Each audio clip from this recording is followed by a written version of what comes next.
tarde a todos. Conforme nós anunciamos, nós vamos ter agora uma apresentação técnica sobre as vulnerabilidades que a equipe do professor Diego Aranha encontrou quando houve aquela chamada pública do TSE para análise do software da urna eletrônica que nós estamos utilizando. O professor Diego Aranha, eu posso dizer que eu tive o prazer e a honra de participar da banca de defesa de mestrado e depois de doutorado. E o doutorado foi no ano passado.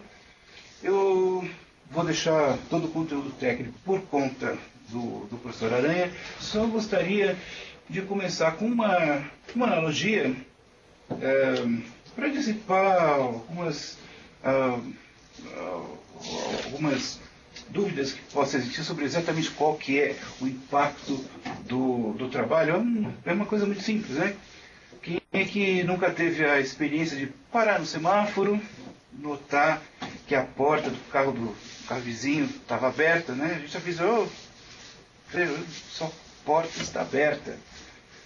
Isso não significa que fomos nós que abrimos a porta. Estamos relatando que a porta está aberta, né? O motorista do carro falou, você abriu a minha porta. Não, calma.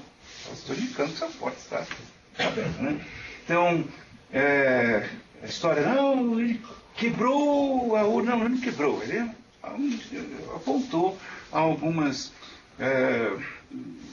pontos que tecnicamente ainda são pouco conhecidos. Nosso objetivo hoje vai ser exatamente ver que pontos técnicos foram esses e o que a gente pode fazer a respeito, incluindo, eu entendo, uma réplica a considerações recentes feitas pelo TSE. Então, passo a palavra ao professor Diego Aranha, da UNB.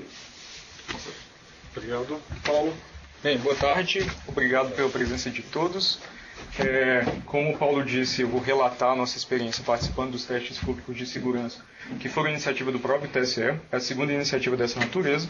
A primeira foi em 2009. Bem, eu sou professor na UNB, eu fui coordenador da equipe. A minha equipe tinha 3 outros componentes que trabalham no Centro de Informática da UNB, então eles trabalham com a parte da segurança de rede da universidade. O convite chegou até mim a partir de um colega de trabalho. Como eu era um professor recém-contratado na universidade nessa área de segurança, ele achou que fosse interessante a UNB mandar uma equipe, até porque é próximo do TSE, a gente não teria custo nenhum em participar. E, bem, eu vou apresentar um relato da nossa experiência e alguns desdobramentos que aconteceram depois dessa experiência. Em primeiro lugar, eu devo fazer uma espécie de disclaimer aqui, dizer que o nosso objetivo durante os testes, o objetivo de ministrar uma palestra dessa natureza, é apenas contribuir com o processo. Nosso objetivo não é diferente de contribuir. Algumas vezes, por causa do jargão que a gente utiliza na área, vou falar de ataque ao sigilo, ou de quebra de uma certa primitiva de segurança, mas isso não é do ponto de vista destrutivo, porque esse é o jargão que a gente utiliza na área. Então, gostaria de deixar bem claro que o objetivo aqui não é causar nenhum dano à imagem, ou é apenas relatar o que de fato aconteceu e os desdobramentos. Tá ok? Bem, vocês podem fazer perguntas a qualquer momento, eu prefiro que as perguntas sejam feitas ao final, mas se vocês tiverem uma pergunta muito dependente de contexto, por favor, levantem a mão e façam a pergunta que a gente tira imediatamente. Então vamos lá. Bem, eu vou começar apresentando uma cronologia do que aconteceu.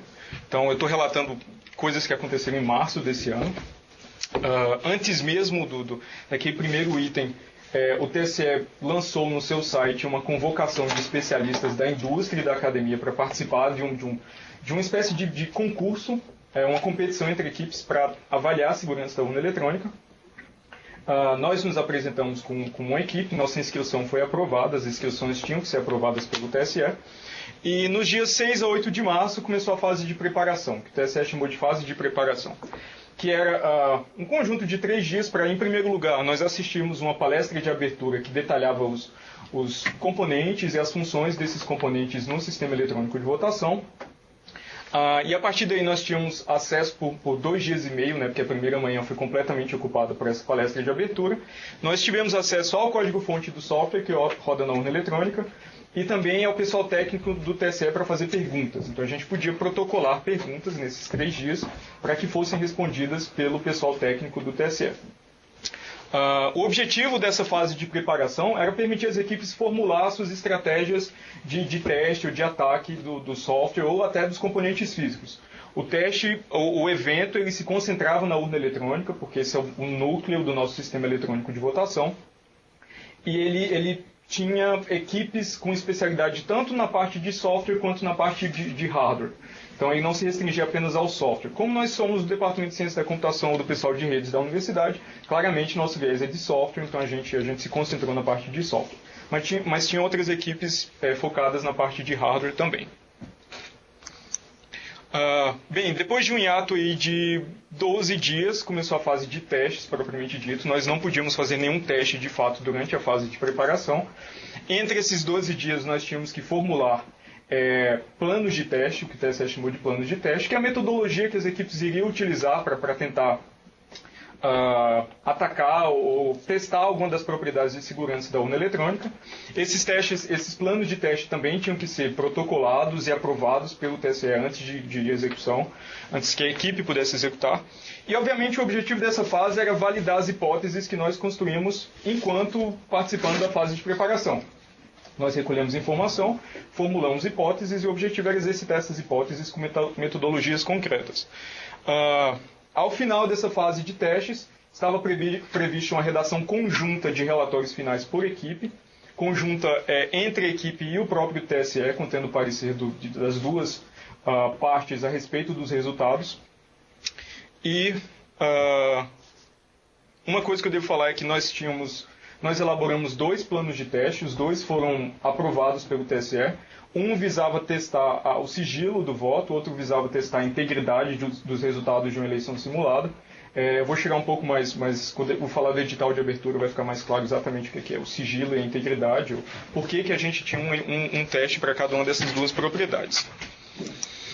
Bem, no dia 29 de março, 7 dias depois, o TSE organizou uma audiência pública para prestar contas dos resultados, fazer uma divulgação dos resultados e também fazer uma premiação simbólica, que nós fomos agraciados com o primeiro lugar por causa dos nossos resultados. Perto do final da palestra, eu vou discutir um pouco a apreciação técnica por parte do TSE a respeito das nossas conclusões e também falar um pouquinho de critérios de pontuação e coisas dessa natureza. Porque era não só um evento para avaliar a segurança, mas também a competição entre equipes. Então tinha um sistema de pontuação bem definido para permitir uma apreciação objetiva dos resultados, não subjetiva. No dia 10 de abril de 2012, com algum atraso, todos os documentos oficiais foram tornados públicos, então o TSE publicou não só os relatórios finais de todas as equipes, mas também a apreciação da comissão avaliadora do evento, que foi apontada pelo TSE, que atribuía essa pontuação e organizava as melhores participações no ranking, premiar os 3 primeiros lugares. Como eu disse, a premiação foi apenas simbólica. A primeira edição dos testes teve uma premiação em dinheiro, me parece que isso causou algum tipo de problema burocrático. Nessa edição dos testes, a premiação foi exclusivamente simbólica. Que eu achei até melhor porque ela mantém íntegra o objetivo, não vira uma corrida por uma premiação em dinheiro, vira uma corrida por contribuir, de fato, encontrar a melhor contribuição para aperfeiçoar a segurança do sistema atual. Bem, o próprio edital de abertura já definia que objetivos as equipes deveriam ter. Ele classificava o sucesso das equipes em 2 categorias. A primeira categoria era a categoria de causar uma falha na urna eletrônica. E ele definia falha como uma violação da especificação do sistema que fazia a urna eletrônica funcionar fora dos seus limites usuais de operação. É o popular fazer a urna pifar, ou apresentar uma tela de erro, ou impedir a execução correta do software de votação, por exemplo. Então é um ataque puramente destrutivo, que não tem nenhuma interferência na destinação ou anonimato dos votos. Por destinação, digo, um ataque que causa uma falha não tem sucesso em desviar o voto de um candidato para o outro ou revelar os votos de certos eleitores. É um ataque puramente destrutivo. A segunda categoria era a de fraude, que aí já passa a ser um ato intencional, tentando atacar uma dessas 2 propriedades, ou a integridade ou o sigilo dos votos, e que funcione preferencialmente ou idealmente sem deixar nenhum tipo de rastro ou vestígio. porque se deixa rastro ou vestígio, pode permitir uma detecção, talvez com algum custo, mas que permita a autoridade eleitoral saber que de fato alguém causou uma fraude ou causou algum problema em algum dos componentes. Eu peço que vocês memorizem bem essas duas categorias, porque eu vou precisar delas quando discutir a apreciação por parte da comissão avaliadora. Continuando. Bem, a nossa equipe prontamente se apresentou na manhã do dia 6 de março para participar da palestra de abertura, especialmente porque vários componentes da equipe já nem lembravam mais como o sistema de votação brasileiro se organizava. Eu, particularmente, não voto há acho que 6 anos, por várias questões. Eu tenho justificado, eu não estava nem no Brasil quando ocorreram eleições. Então foi ótimo para eu participar e nivelar todo mundo exatamente, ainda que a palestra tenha sido superficial, nivelar todo mundo exatamente qual era o foco do evento e já nos fazer também começar a elaborar hipóteses a respeito de pontos interessantes que podiam ser avaliados. Então, relembrando para os que também, como eu, não lembravam como se organiza o sistema eletrônico de votação. Bem, o TSE produz um software. Esse software é carregado em todas as urnas eletrônicas a partir de um cartão de flash. Isso antes de eleição. No dia da eleição, entre as 7 e as 8 da manhã, o mesário é responsável por emitir a zerésima, que é um documento que supostamente prova que a urna eletrônica não tem votos previamente computados para nenhum candidato. Às 8 da manhã, a votação é aberta, então os eleitores podem começar a inserir votos na urna. Claro, segue-se a votação propriamente dita, então todos os eleitores vão lá e inserem seus votos na urna eletrônica. Em torno das 17 horas, se não houver fila, o mesário entra com comando na urna para encerrar a votação. Então, nesse encerramento da votação, há um procedimento muito específico que a urna imprime os boletins de urna, que são as totalizações para aquela urna específica, para cada candidato, quantos votos cada candidato recebeu. Também um log que tem todos os eventos que aconteceram dentro da urna, todos os eventos captados pelo software da urna eletrônica, também esse documento é produzido. E também o registro digital do voto, que a gente vai entrar em instantes, mas é uma lista fora de ordem dos votos propriamente ditos inseridos pelos eleitores. Esses 3 documentos são autenticados, eles têm um mecanismo criptográfico de autenticação, eles são assinados digitalmente, e são inscritos no que o TSE chama de mídia de resultados, que é um pendrive laranja, com um formato bem distinto, com o logo, inclusive, do tribunal, que é utilizado pelo mesário para transmitir basicamente ele tem um resultado daquela urna. Então o mesário utiliza esse pendrive para transmitir o conteúdo, os arquivos produzidos pela urna, para o sistema de totalização central. Então o sistema de totalização basicamente recebe todos esses arquivos, soma tudo e começa a produzir aqueles boletins parciais com os resultados das eleições. Essa transmissão, segundo o TSE, é feita por uma rede privada. Bem, acho que essa é basicamente uma descrição superficial do nosso sistema de votação. E eu devo dizer que, mais uma vez, que os testes tiveram um foco único apenas na urna eletrônica. O argumento do TSE é que, se alguém tenta, por exemplo, atacar o sistema de totalização, isso, no máximo, atrasa a divulgação dos resultados da eleição, porque você já tem cópias impressas dos boletins de urna em cada uma das sessões eleitorais. E essas cópias impressas também são publicadas na internet. Então, em tese, qualquer pessoa pode fazer sua totalização independente do TSE e verificar se os resultados batem. Os partidos podem fazer isso, os eleitores podem fazer isso. Em tese.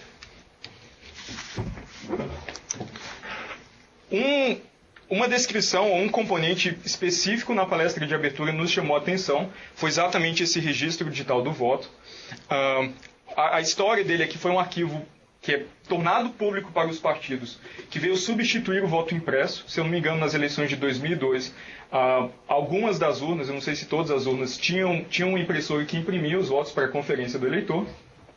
Isso causou uma série de problemas operacionais, e a sugestão encontrada foi fazer a urna eletrônica não produzir apenas a totalização, mas também produzir os votos propriamente ditos de cada um dos eleitores, registrá-los no arquivo, e para que os partidos possam recolher todas essas listas fora de ordem dos votos e fazer uma totalização, comparar essa totalização com a totalização produzida pelo boletim de urna, produzido pela urna.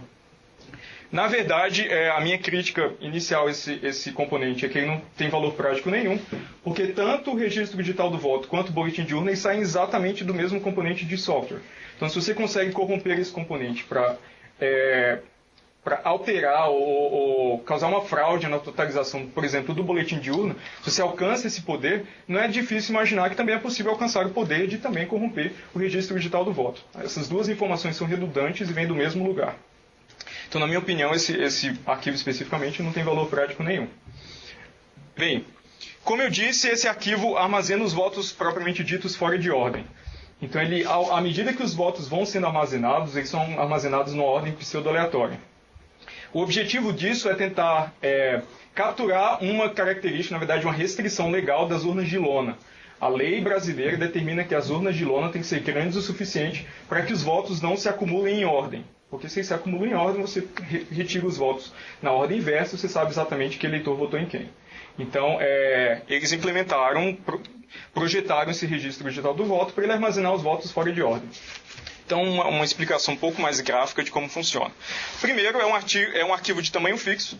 Então, o número de linhas ali é o número de eleitores daquela sessão eleitoral. Então, supostamente, na nossa sessão eleitoral, nós temos apenas 7 eleitores. E o arquivo é dividido em diferentes sessões. Então, nós temos aqui uma sessão para cada um dos cargos sendo... cada um dos cargos em disputa naquela eleição. Então, por exemplo, nós temos aqui uma eleição com prefeito, governador e senador. Quando o primeiro eleitor faz as suas escolhas, cada uma de suas escolhas é armazenada numa dessas... Para cada um dos cargos, a escolha é armazenada naquela seção correspondente do arquivo e numa ordem distinta. Então, se o primeiro eleitor fez esse voto, o segundo eleitor pode ter feito esse conjunto de escolhas. Então, mais uma vez, as escolhas são aleatórias em cada uma das sessões. O terceiro eleitor pode ter feito esse conjunto de escolhas. Então, dá para ver essa é a versão final do arquivo. Então, dá para ver que, a princípio, a priori, observando esses votos por sessão misturados por cargo, essa ordem misturada não permite você saber em que o iésimo eleitor, o eleitor de número I, em que candidatos ele votou. Certo? Um detalhe interessante é que os buracos, se você tem eleitores que não votaram, esses buracos eles são conservados no arquivo até a produção final do arquivo. Então, a versão final do arquivo contém não só os votos propriamente ditos, mas também essas posições que não foram utilizadas, porque não foram escolhidas nesse mecanismo aí de geração de ordem pseudo-aleatória dos votos. Certo? Bem, quando eu observei quando a equipe observou essa descrição, nós imediatamente já formulamos a hipótese de que essa estrutura não tinha sido projetada e implementada corretamente. A razão para isso é que alguém sem treinamento criptográfico não perceberia que a ordem de embaralhamento desses votos precisa ter o rigor máximo de criptográfico, precisa atingir níveis altos de segurança, e alguém sem treinamento não captaria isso. Essa foi a nossa hipótese. Então, já na palestra de abertura, a gente memorizou esse componente como um ponto interessante de ataque para a propriedade de sigilo do voto. Quando essa hipótese é formulada, algumas questões aparecem imediatamente, como por exemplo, bem, se esse RDV não foi projetado e implementado de forma segura, será que é possível simular essa ordem de armazenamento fora da urna, reconstruir essa ordem de armazenamento fora da urna? E se sim, que informações são necessárias para fazer essa recuperação? Basicamente, são essas as perguntas que a gente objetiva responder quando supõe essa hipótese. Agora eu peço licença para entrar numa questão um pouco mais técnica. Essa estrutura, essa tabela de tamanho único, tamanho fixo, ela foi implementada usando um gerador de números pseudo-aleatório, aqui eu estou usando a definição da Wikipedia, para uma definição mais didática, que basicamente um gerador de números pseudo-aleatórios é um algoritmo, é um procedimento computacional, que produz números aproximadamente aleatórios. Então, do ponto de vista estatístico, os números têm uma característica aleatória, só que essa sequência não é verdadeiramente aleatória porque ela pode ser inteiramente determinada a partir de um conjunto pequeno de parâmetros. Especialmente o que a gente chama de semente, que essa sim deve ser verdadeiramente aleatória. Então, o funcionamento intuitivo desse gerador de números pseudo-aleatórios é receber uma semente aleatória e tentar expandir essa aleatoriedade numa sequência de números. Quem possui a semente consegue reproduzir exatamente a mesma sequência de números. Então, se você quer impedir que alguém refaça essa ordem ou reproduza essa ordem, a semente deve ser não só apenas verdadeiramente aleatória, mas também mantida em segredo ou em sigilo. Ela também deve ser confidencial, se você quer impedir que alguém reproduza essa ordem. Certo? Ficou clara essa definição? Que ela também é muito importante. Bem, após 1 hora de exame do código-fonte, nós já tínhamos absolutamente, não vou dizer absolutamente, mas 90% de certeza de que a nossa hipótese, de fato, ela procedia na prática. Que o RDV não tinha sido implementado e projetado de forma segura, exatamente porque essa semente não foi escolhida de forma aleatória. E, além disso, ela estava longe de ser mantida em segredo. Mas a gente vai chegar nisso quando detalhar a vulnerabilidade propriamente dita. Bem, no início da fase de testes, o que nós fizemos foi confeccionar um programa de análise, que o objetivo desse programa era exatamente reconstruir a ordem, ou reproduzir a ordem de armazenamento dos votos fora do ambiente da urna. E a nossa metodologia se organizava nesses passos. Primeiro, o TSE produzia uma lista secreta de votos. Então, fixava-se o número de eleitores, o TSE produzia uma lista de N votos, que era mantida em segredo de parte da equipe. O que eu chamei de parte A da equipe, junto com o pessoal de apoio do evento, eles inseriam os votos na urna, enquanto a parte B da equipe, a outra metade, se ausentava do ambiente de testes. Então eu fui um dos que saiu da sala do ambiente de testes, para não haver nenhuma alegação de que a gente estava, de alguma forma, se comunicando para que esses votos fossem transmitidos entre as duas partes. Ao final da inserção de todos os votos na urna, a parte A se retirava da sala e a parte B voltava, sem haver qualquer tipo de comunicação entre as duas partes.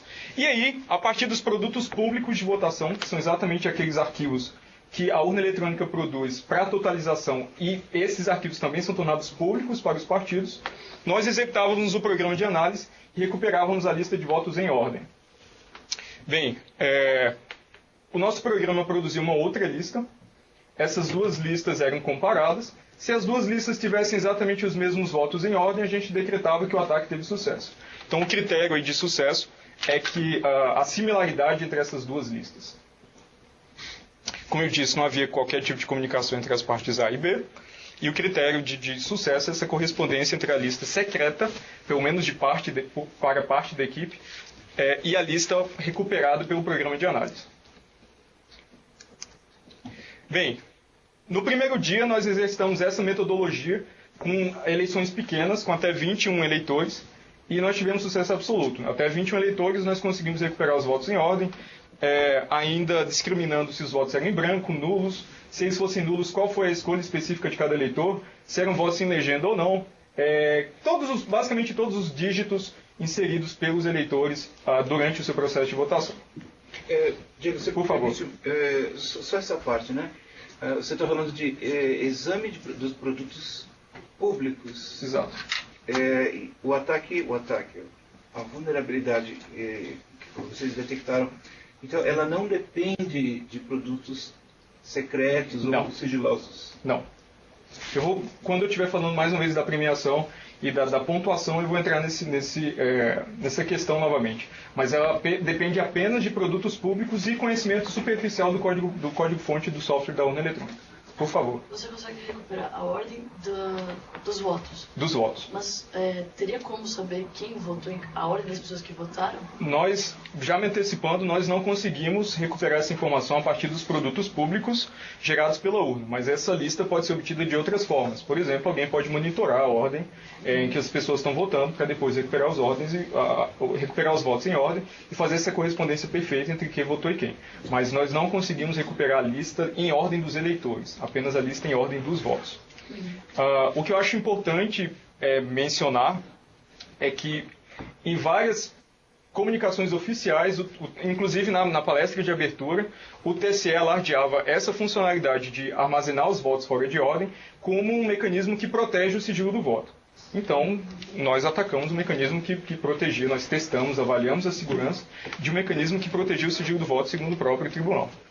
Certo?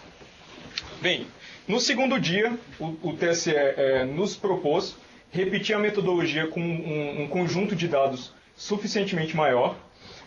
Em particular, nosso conjunto de treinamento tinha 580 eleitores. Então, tínhamos 580 títulos de eleitor fictícios que votavam em 2 candidatos. Aplicando TSE disse que nas eleições passadas a média de comparecimento foi 82%. Então, eles nos propuseram exercitar a metodologia com 82% desse conjunto de 580 eleitores, que corresponde a 475 eleitores, cada um deles faz 2 escolhas, então um total de 950 votos. Certo?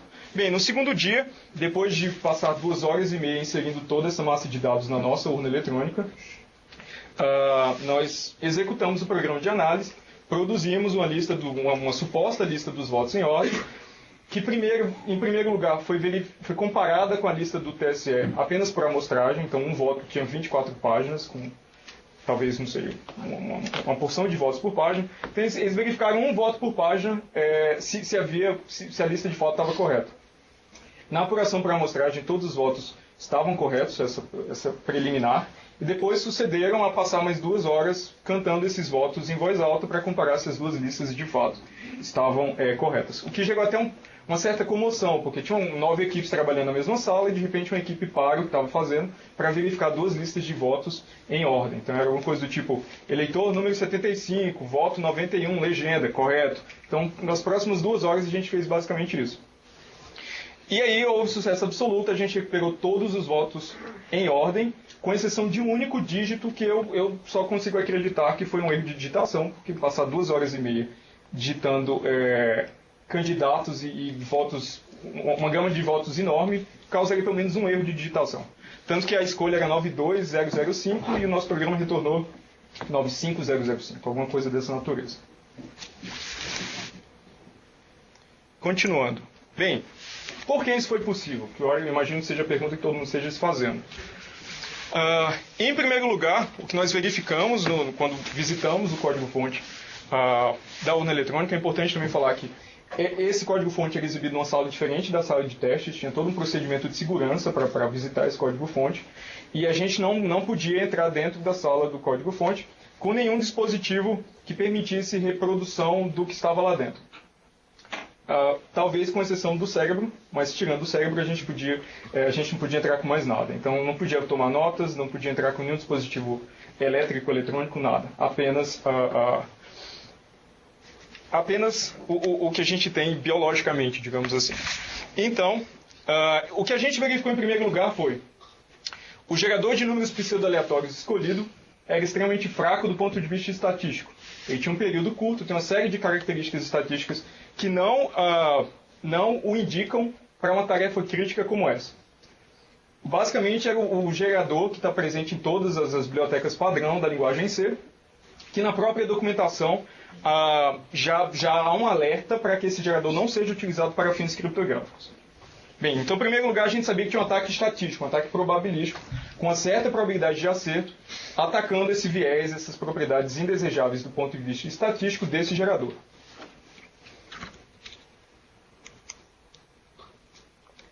Bem, além disso, a escolha de semente do TSE não era verdadeiramente aleatória, longe disso. Ela era, na verdade, uma tomada de tempo com precisão de segundos. Então, é uma chamada também da função em si que retorna a tomada de tempo com precisão de segundos. O que, obviamente, já viola o modo de operação do gerador. A gente viu que tinha que ser aleatório e, dependendo do caso, também mantido em segredo. E aí a gente já muda o ataque de um ataque probabilístico para um ataque que faz uma busca exaustiva nesses valores possíveis de semente, já que a semente não é aleatória, para tentar encontrar qualquer semente que dá a ordem correta dos votos. Bem, não satisfeitos, a gente não precisou nem fazer busca exaustiva, porque a semente também era tornada pública. Então a semente ela era armazenada nos produtos públicos da eleição, ela era impressa nos produtos públicos da eleição, e elimina a necessidade, como eu disse, de qualquer busca exaustiva. A gente bastava encontrar a semente, rodar o programa de análise, reproduzir a ordem de números que essa semente propicia e aí acessar o arquivo nas posições determinadas e recuperar os votos em ordem. Então vou mostrar bem claramente onde estava essa semente. Então essa aqui é a zeresma, essa tomada de tempo feita para se encontrar a semente, para gerar a ordem de embaralhamento dos votos, ela era feita no início do sistema de votação, que é exatamente quando a zeresma é impressa. Então a tomada de tempo era a hora da zeresma. Então está aqui a semente que deveria ser aleatória e secreta. 8h32, 8 segundos. Bem, com posse dessa informação, você consegue reproduzir trivialmente, deterministicamente, sem chance de erro, todos os votos em ordem. Essa aqui é uma zerésima de uma eleição para reitor, então não é de uma... mas usando a urna eletrônica brasileira. Então também sofre do mesmo problema. Bem, diga. Mas a semente, a TSE avisou vocês que era esse horário da zerésima? Não, a gente foi ao fonte, descobriu que era uma tomada de tempo e aí ficou a dúvida. Quando que essa tomada de tempo é feita? Estava claro, pela forma como a classe que mantinha o RDV foi implementada, estava claro que era no início do sistema de votação. Então a gente já sabia que era um valor dentro de um espaço muito curto. Por exemplo, o sistema de votação sobe entre as 7 e as 8 da manhã, porque é quando o mesário inicia o processo de votação. Então a gente já restringiu para 3.600 valores, que são os valores em segundos, entre as 7 e as 8 da manhã. 1 hora, né? Só que na primeira tentativa, quando a gente já tentou o valor da zerésima, meio assim, vamos primeiro tentar o valor da zerésima, porque o que é que custa, né? Então... e aí foi exato, gente, era o valor da zerésima para descrença até dos membros da equipe, assim, porque era exatamente o valor, mas a gente esperava que fosse algum delta em segundos a partir desse valor, ou não sei, alguma coisa assim, mas de fato era o valor impresso. Bem, essa vulnerabilidade permite 2 ataques. O primeiro é um ataque direto, a semente é pública, você recupera a semente que é pública e desfaz a ordem de embaralhamento dos votos, os votos armazenados no RDV. E um outro ataque possível é, se por algum motivo você não tem acesso à semente pública, suponho que existe algum motivo para isso, você também pode fazer uma busca exaustiva na semente, e como os buracos existem no RDV, você consegue pegar uma semente, produzir a ordem que aqueles votos deveriam ser armazenados e verificar se os buracos batem com o RDV que você está analisando. Então você também consegue, a partir do RDV, dos votos fora de ordem, encontrar a semente. Você consegue também fazer um ataque inverso. Você tem uma noção de quanto tempo levaria para determinar a semente correta por esse método, caso a semente não aparecesse já impressa, que não estivesse disponível imediatamente? A gente sabe que no máximo seriam 3.600 valores, né, com uma clara concentração em torno das 7,5, que é quando os mesários são instruídos a produzir a zerésima. Então seria algum valor a partir da zerésima, porque a tomada de tempo seria feita no início do processo de votação. Então assim, não teria sido instantâneo, mas teria sido fração de segundo. Não seria nenhum tempo perceptível como demorado. O atacante não ia precisar de nenhum esforço computacional suficiente, razoável, para atacar isso. A segurança é de em torno, acho que, de 12 bits. Para atingir 3.600 valores. Se você quiser percorrer o intervalo inteiro. A gente também sabe disso, porque eu tinha um programa, com uma salvaguarda, eu implementei também um programa que, a partir do RDV, da ordem de votos embaralhados, eu encontrava a semente e eu exercitei também esse programa lá, até para ver se ele estava correto. Ele retornava valores instantaneamente. Então não é nenhum... Isso não ia ser nenhum problema para um atacante. Bem, algumas características desses 2 ataques. Primeiro, eles são eficientes, então não há nenhuma probabilidade de acerto aí, a probabilidade é 100%, o ataque determinístico, ele é exato. E como ele é exato, não exige nenhum tipo de treinamento com conjunto de eleições, não exige nenhum tipo de metodologia probabilística, ele pode ser executado muito rapidamente. No máximo, essa busca de 3.600 valores, que é feito muito rapidamente, se for necessário. Além disso, é um ataque elegante, porque a gente não precisou alterar nenhum componente, nem do software da urna, nem invadir o perímetro de segurança da urna eletrônica, a gente não precisou violar nenhum lacre. A gente só analisou produtos públicos de eleição, que já são tornados públicos até por lei. Todos esses produtos são tornados públicos para os partidos por lei. Então a gente só fez analisar o que os partidos recebem ao final da eleição. Como a gente não alterou também nenhum componente, esses ataques são essencialmente não rastreáveis. A gente não alterou nada, a gente só leu coisas. Então não tem como você rastrear alguém que leu coisas. Especialmente quando essas coisas são públicas.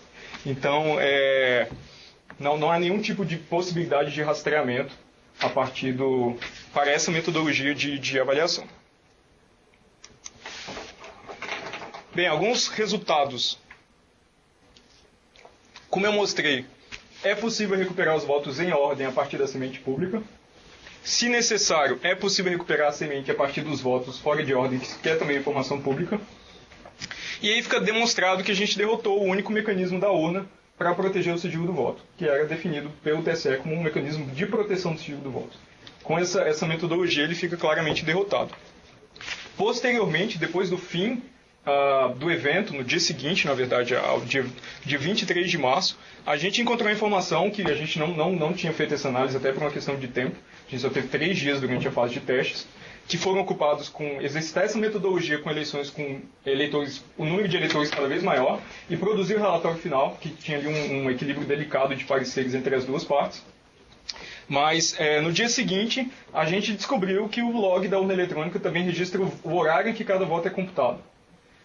Então, não só a gente consegue recuperar os votos em ordem, mas como consegue recuperar o voto que foi inserido às 3h30, por exemplo.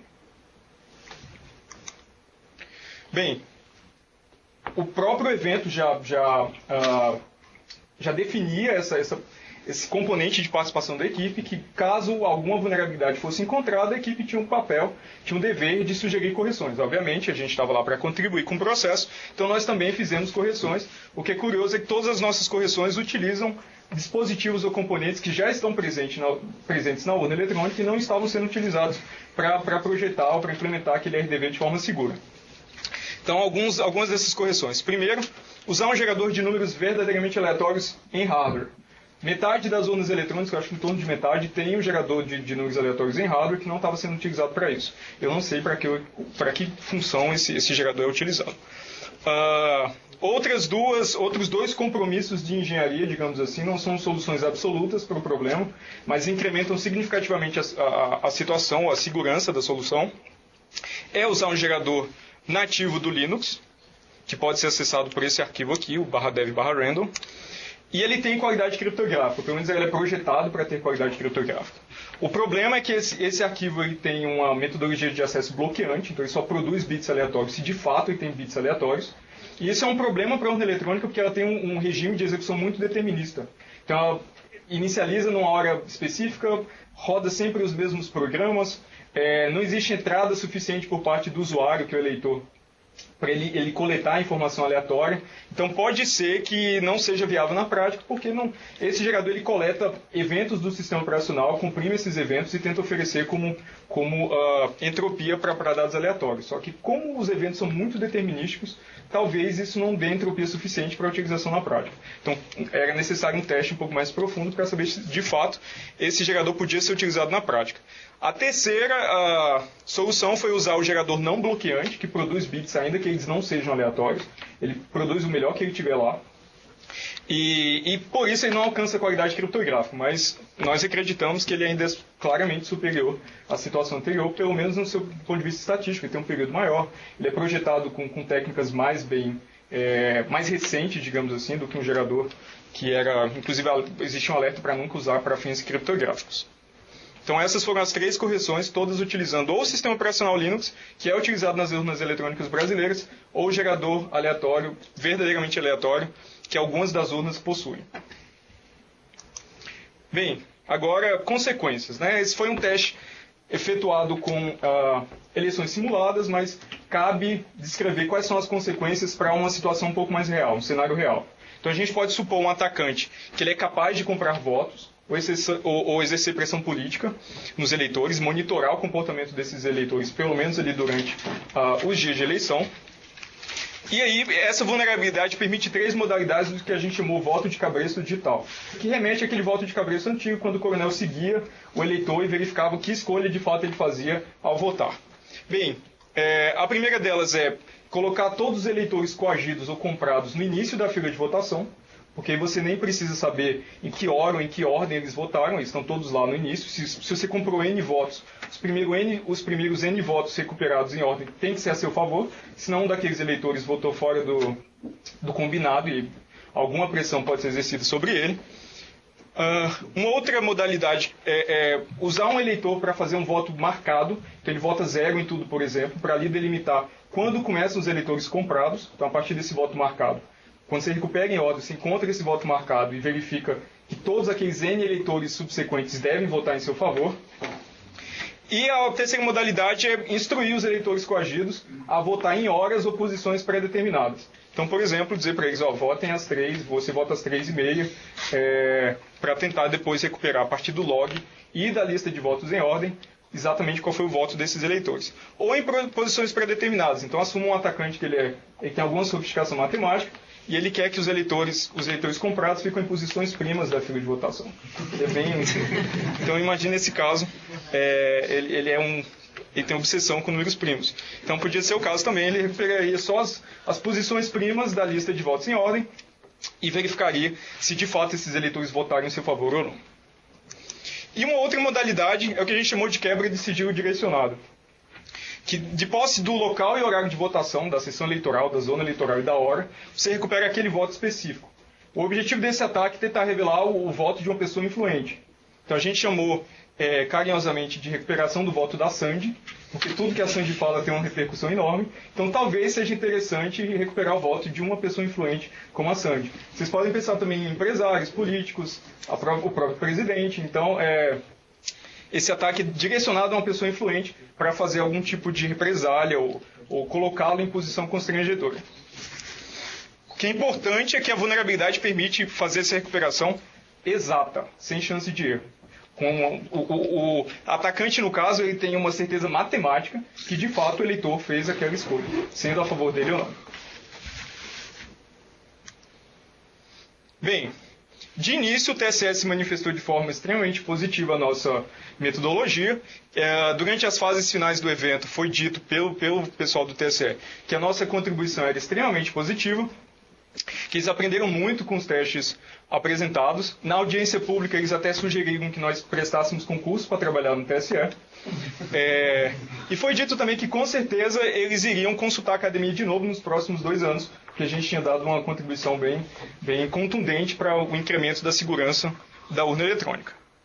Bem, já no relatório que não pode ser recorrido da comissão avaliadora, eles qualificaram o nosso ataque como causando uma falha e não uma fraude.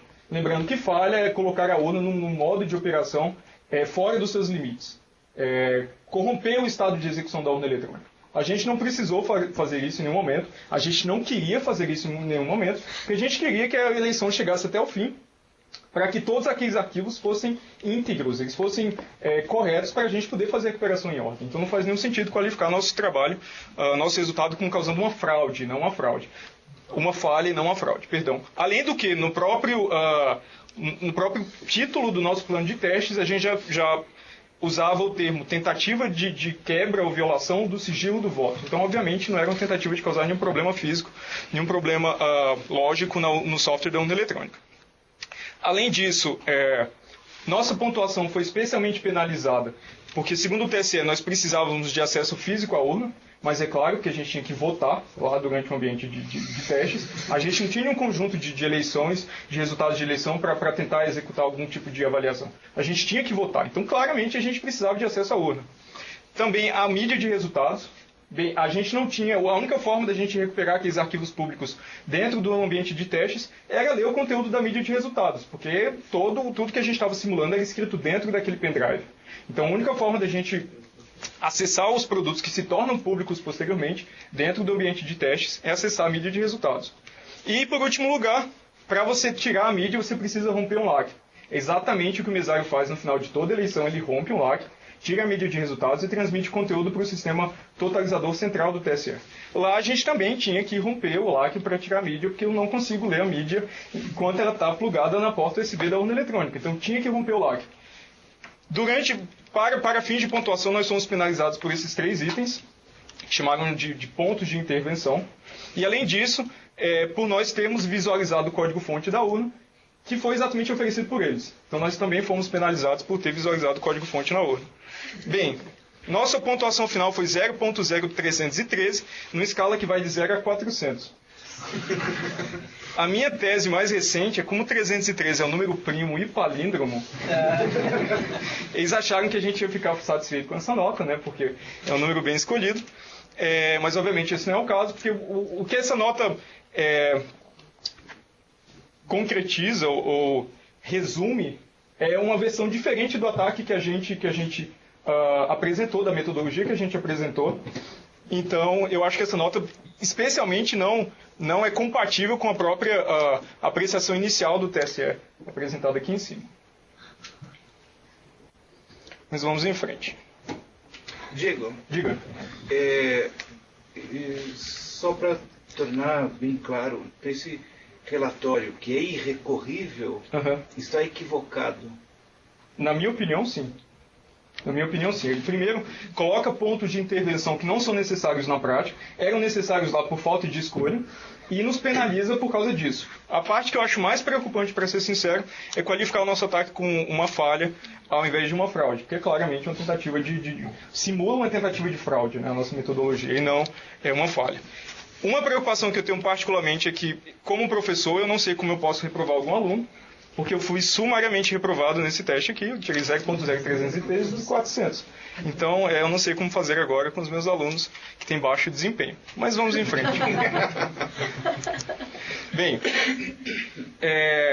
aqui encerra a parte a respeito da vulnerabilidade. Aqui é a vulnerabilidade da semente não aleatória impressa na zerésima. E agora eu vou falar de outros problemas que nós encontramos durante o exame do código-fonte. Nós encontramos uma série de práticas não recomendáveis do ponto de vista de segurança. Uma delas é que a mídia de todas as urnas são cifradas exatamente com a mesma chave criptográfica.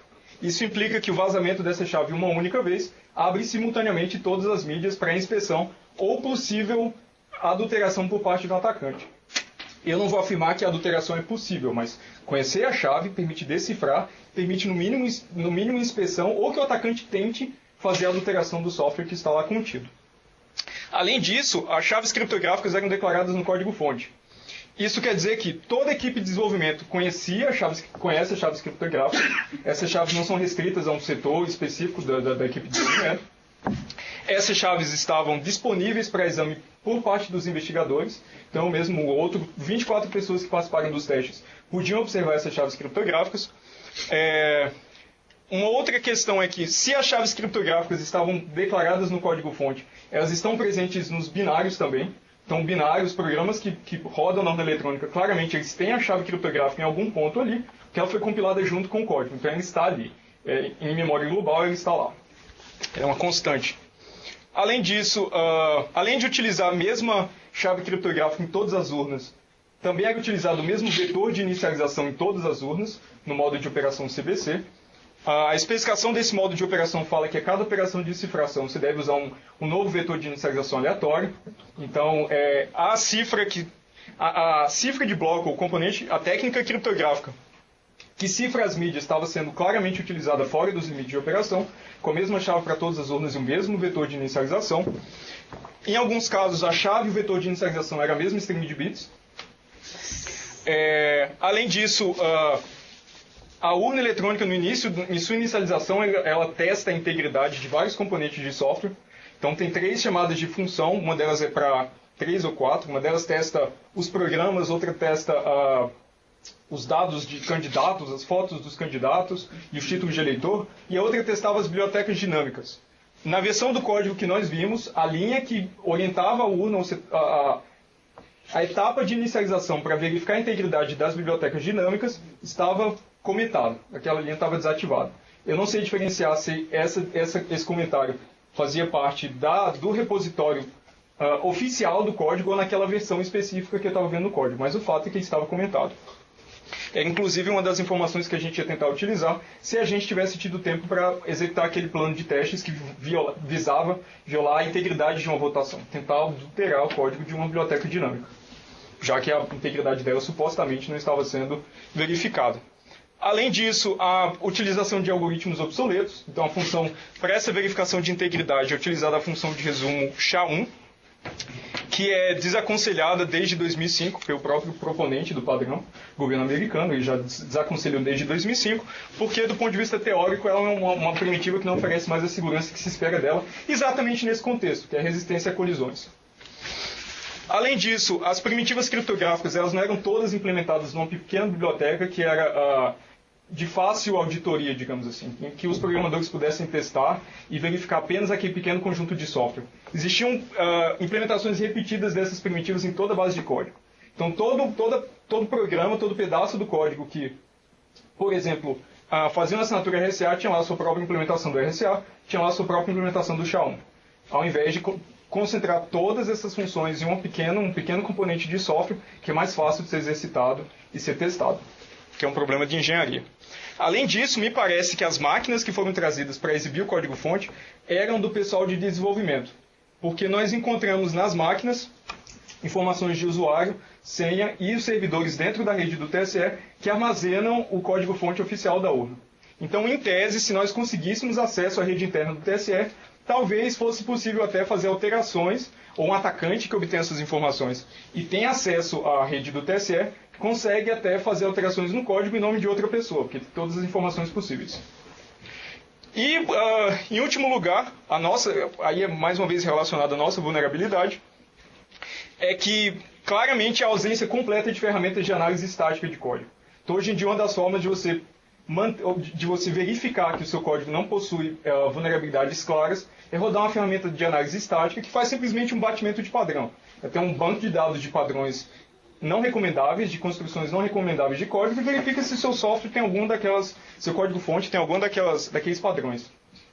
Eu rodei no meu programa de análise, que duplicava parte do software da urna eletrônica, a ferramenta mais primitiva e portanto, era também gratuita, de análise de código, que é chamada Flaw Finder, implementada por um pesquisador chamado David Wheeler. E o que a ferramenta me apresentou foi um alerta enorme, dizendo que aquela função não é suficientemente aleatória para funções relacionadas à segurança, como, por exemplo, criação de chaves ou de nonces.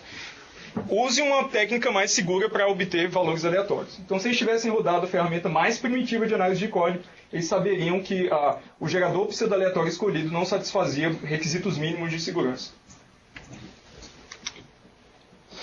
A partir da interação com o pessoal do TSE, da observação como eles se manifestavam, e até das sugestões que eles deram para corrigir o nosso problema, nós também tecemos algumas observações a partir do processo de desenvolvimento. Bem, há uma preocupação demasiada com ofuscação ao invés de segurança. Qual que é a diferença? Ofuscação é tornar um procedimento artificialmente complexo para que ele resista apenas às pessoas que não conhecem os detalhes desse procedimento. Essa técnica não resiste a quem conhece os detalhes da técnica. Então, é bem se vê esse princípio várias vezes. Um exemplo claro é a própria utilização de uma única chave criptográfica, porque ela não promove segurança. Todos os programadores têm acesso àquela chave criptográfica. Então, isso protege apenas com quem está do lado de fora do TSE, que não conhece a chave criptográfica. Quem está dentro, basta vazar a chave uma única vez e permitir a abertura simultânea de todas as mídias de todas as urnas. Os dois primeiros itens estão intimamente relacionados. A ênfase é muito maior em atacantes externos e não internos, quando, na minha opinião, um atacante interno nesse cenário pode causar um estrago muito maior do que um atacante externo. Em terceiro lugar, essa vulnerabilidade de utilizar uma tomada de tempo para uma implementação de um mecanismo de segurança, ela não é nova, é um erro recorrente em programadores novatos. Especialmente, ela já é conhecida há pelo menos 17 anos, quando dois calouros de doutorado da Universidade de Berkeley, eles encontraram essa mesma falha no Netscape 1.1, isso em 1995. Então, o TSE simplesmente reproduziu exatamente a mesma vulnerabilidade na base de código deles. E, em último lugar, até pela descrença que a gente observou quando a gente começou a recuperar os votos em ordem, que a gente observou no pessoal técnico, essa observação de que o software da urna é seguro, a urna é inviolável, a urna é 100% segura, isso cria uma falsa sensação de segurança em quem produz a urna. Então eles começam a acreditar que de fato o que eles estão produzindo é inviolável, e isso baixa o senso crítico que eles deveriam ter sobre o trabalho que eles mesmos fazem. Então a gente observou, a primeira reação quando a gente mostrou a recuperação dos votos em ordem, é que aquilo era impossível, esse arquivo era dificílimo de ser manipulado, e a gente só podia estar blefando. Bem, em seguida, agora, material dessa manhã, eu dei uma de hoje, amanhã de hoje, eu dei uma entrevista na semana passada para a coluna de segurança do G1, e eles foram atrás da posição do TSE, até porque faz sentido do ponto de vista jornalístico, e eles comentaram algumas das minhas observações a respeito desses outros problemas. Bem, eu peço desculpas porque a partir de agora vai ter bastante texto, porque eu queria pegar partes significativas das posições do TSE para não proceder à alegação de que eu escolhi frases apimentadas fora de contexto. Então são as posições idênticas, ou pelo menos uma quantidade suficiente de texto para fornecer o contexto inteiro. Bem, a respeito dessa cifração das mídias com a única chave. O TSE diz que, por critério de segurança, essa mídia é cifrada por uma única chave com o objetivo de evitar ataques criptoanalíticos baseados em estimadores estatísticos. Portanto, qualquer outro procedimento, o Paulo pode depois falar horas sobre ataques criptoanalíticos baseados em estimadores estatísticos, mas se me permite, posso? Claro, à vontade. Aquela observação, estamos falando no almoço sobre a frase em destaque, né? Ataques criptoanalíticos baseados em estimadores estatísticos. A minha visão sobre isso é que, por um lado, o leitor leigo não vai entender. Para um leitor leigo, isso não faz o menor sentido. Para um leitor técnico que conhece o assunto, também não faz o menor sentido. Não tem cabimento falar uma coisa dessas. É um nonsense completo. Se arrancasse fora esse trecho, nós estaríamos eliminando conteúdo desta frase. Completamente fora. Completamente fora. Nem internos nem externos. Primeira medida coerente. Bem, então, continuando. Portanto, qualquer outro procedimento, como utilizar-se de várias chaves para cifrar o mesmo conteúdo com o objetivo de prover sigilo, torna por si só o resultado fragilizado. Então, basicamente, eles estão falando que usar múltiplas chaves criptográficas é ruim. Em termos claros. A respeito dessa ênfase em atacantes externos, eles falaram que a segurança do sistema eletrônico de votação não depende somente de pessoas, ela permeia todo o processo, desde o TSE até os tribunais regionais e cartórios eleitorais. Bem, tribunais e regionais e cartórios eleitorais são pessoas, para mim. E se baseia na utilização em conjunto e em vários momentos de técnicas de criptografia, assinatura digital e segregação de funções. É inviável que agentes internos realizem fraude sem um registro de rastros para auditoria. Eu entendo que a auditoria também é feita por pessoas humanas, não por software. Eu não conheço auditoria feita automaticamente por software. São procedimentos feitos por pessoas.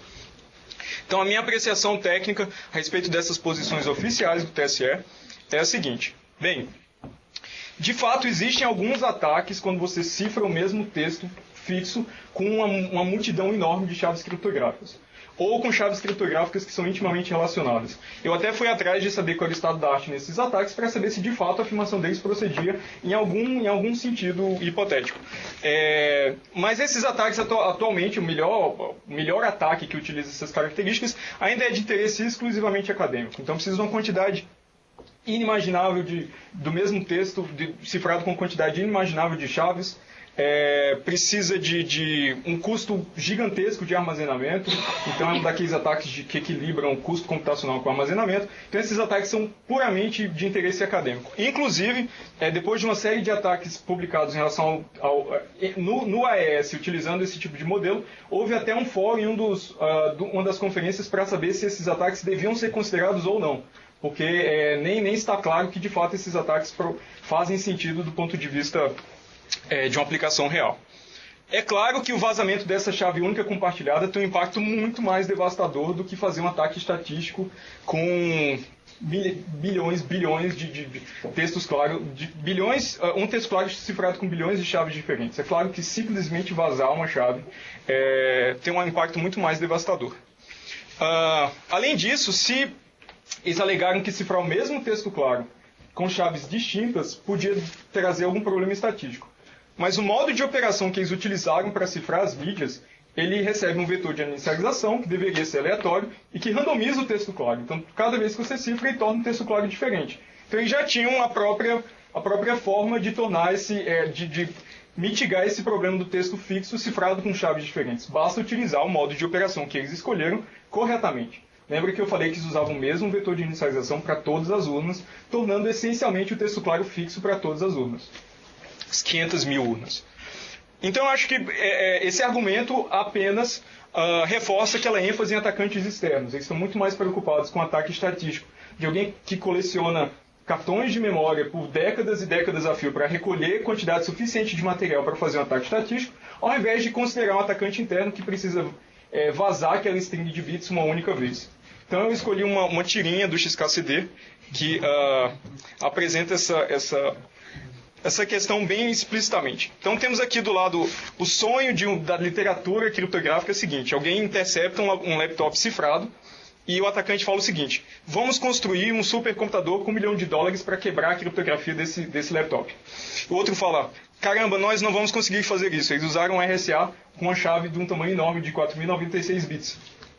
E aí o primeiro atacante diz que, droga, nosso plano não pode ser executado. Só que o que acontece na prática? Bem, o notebook dele está cifrado, vamos drogá-lo, vamos bater nele com uma chave inglesa que custou $5, até que ele diga qual que é a senha ou a chave criptográfica. Porque de fato é isso que acontece. O que aqui está mostrando é que existe uma diferença enorme entre o que é considerado na literatura, que seria esse caso aqui, não que a literatura não seja real, mas ela supõe que de alguma forma você resolve o problema humano, e o que acontece na prática, que raramente uma primitiva criptográfica resiste a alguém que colabora com o atacante. Eu não conheço nenhuma primitiva criptográfica que resista a isso. Então, sempre se fala que o ponto fraco em qualquer sistema informatizado é o fator humano. Isso de fato porque você consegue manipulá-lo, comprá-lo, convencê-lo, forçá-lo, pressioná-lo. Você não consegue fazer isso com bits ou com programas. Bem, mostramos uma série de problemas no software da urna eletrônica. Vocês devem estar se perguntando, e agora o que a gente pode fazer? Como nós podemos ter uma eleição autêntica, confiável, utilizando um software que a gente sabe que tem uma série de problemas? Bem, uma proposta simples de melhorar a confiabilidade das nossas eleições, ou particularmente de não tornar o resultado, a integridade do resultado de uma eleição, dependente unicamente da integridade do software que roda dentro da urna eletrônica, é adotar o que a gente chama de voto verificável pelo eleitor. Então, basicamente, quando o eleitor se dirige à urna, ele faz a sua escolha de candidatos. Essa escolha de candidatos é impressa num painel que o eleitor pode observar, mas não pode retirar aquele papel para si. E essa impressão é automática, e esses papéis são todos recolhidos para uma urna convencional de lona, que tenha sido inspecionada anteriormente para ver se ela já não continha votos ou não. É claro que o eleitor não pode se apoderar do voto impresso dele, senão ele pode utilizar esse voto como um comprovante para um candidato que de fato ele votou em favor daquele candidato. Então o ideal é que esse caminho até a urna convencional, né, seja protegido para que o eleitor não tenha nenhuma forma de retirar o voto e utilizar como um comprovante. Posteriormente, ao final da eleição, você pode selecionar algumas urnas aleatoriamente e fazer a contagem em papel e verificar se aquela contagem de fato corresponde com o boletim de urna. Repare que agora a gente não tem mais a mesma situação. Ainda que esse voto impresso saia do software da urna, o eleitor verifica se de fato o conteúdo lá está íntegro antes de confirmar para esse voto ser depositado na urna de papel. Então o que você faz de fato é distribuir a verificação dos resultados da urna entre todos os eleitores. Se o eleitor votar e observar no papel que está diferente das escolhas dele, ele tem que notificar o mesário, fazer um escândalo, porque alguma coisa está acontecendo fora do previsto, certo? Posteriormente, esses resultados podem ser comparados com o resultado eletrônico. Isso não precisa ser feito para todos os votos, porque isso de fato tornaria o processo de apuração, totalização lento. Você pode fazer para apenas uma parcela dos votos. Claro que quanto mais você verificar, melhor a confiabilidade. E, particularmente, a integridade dos resultados depende muito menos da integridade do software, porque você tem uma forma alternativa de verificar se o software está se comportando corretamente. Você confia que os eleitores vão verificar os seus votos, você instrui os eleitores a verificar os seus votos e confia aí nessa verificação distribuída para, de fato, verificar que o software está funcionando corretamente. Certo?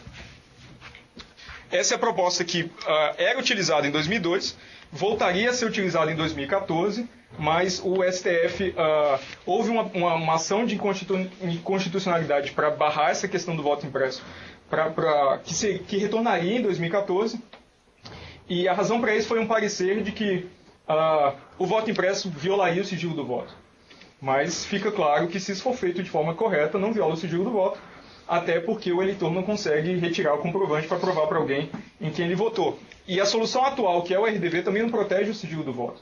Ele não tem valor prático nenhum. O único valor do RDV, se não for implementado e projetado corretamente, é violar o sigilo do voto. Aquela ordem é muito delicada, ela tem que atingir rigor criptográfico, senão ele é um mecanismo para violar o sigilo do voto.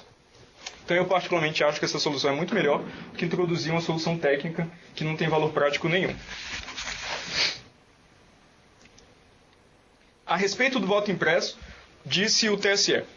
Então, segundo o professor Walter Carnielli, que é um filósofo e matemático da Unicamp, As urnas do tipo das utilizadas atualmente nas eleições brasileiras, tipo DRE, ou Direct Recording Electronic, que é a urna que basicamente armazena os votos dentro dela e produz no final da eleição uma lista dos totais, sem qualquer forma de comprovação para o eleitor, de que de fato o voto dele foi totalizado corretamente.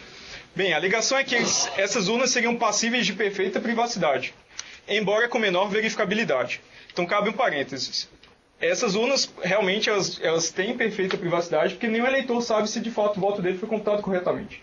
Então as urnas têm privacidade até contra o próprio eleitor, que é o agente interessado no sistema de votação. Carnieri afirma que é matematicamente impossível atingir privacidade e verificabilidade absoluta, e que, portanto, não há sentido na crítica de que pesa a mão apenas na verificabilidade. Ou seja, como não é possível atingir absolutamente os dois quesitos, você não pode privilegiar a verificabilidade em detrimento do sigilo do voto. Esse é o argumento do professor. Bem, depois de um trecho que foi omitido por mim, porque não era relevante, o que eles falaram foi: querer enfatizar um dado comercial ou o fato de se ter descoberto num teste público uma fraqueza técnica que pode ser consertada e a partir daí defender medidas sem a devida cautela é ameaçar a democracia. Então o que basicamente eles estão falando é, bem, esse trecho que eu cortei, ele criticava uma nomenclatura que tem sido utilizada no Brasil, que organiza as urnas em gerações, sendo que a urna de primeira geração é essa que não fornece nenhuma verificação. A segunda geração é que fornece uma verificação, um comprovante em papel, que o eleitor não pode usar para comprovar a sua escolha. E a terceira geração seria a urna que produz um acoplamento entre o voto digital e o voto em papel, que acelera a votação e também permite a verificação. É puramente uma escala cronológica, do ponto de vista de grau de verificação que a urna permite para o eleitor, se o seu voto foi ou não computado corretamente. Bem, o TCE entende que essa escala ela é basicamente ela tem um apelo comercial, porque supostamente tem pessoas interessadas em vender essas urnas para o Brasil, urnas que têm essa verificação independente. Então eles dizem que isso é apenas um dado comercial, um apelo comercial, e que essa fraqueza técnica pode ser consertada. Então, como essa fraqueza pode ser consertada, defender o voto impresso seria uma ameaça à democracia. Eu juro que não tomei isso de forma pessoal. Nossa apreciação técnica a respeito. Primeiro, esse argumento sofre da falácia da solução perfeita. Então, se a solução não atinge perfeitamente as métricas consideradas, ela não é uma solução útil. Ela desconsidera qualquer solução que seja perfeita. Isso supondo que, de fato, existe essa prova matemática, que é impossível se atingir as duas características, as duas propriedades, absolutamente. Eu não tive tempo ainda de verificar se, de fato, essa demonstração procede. Então, eu faço a pergunta para vocês: qual situação é desejável para o eleitor?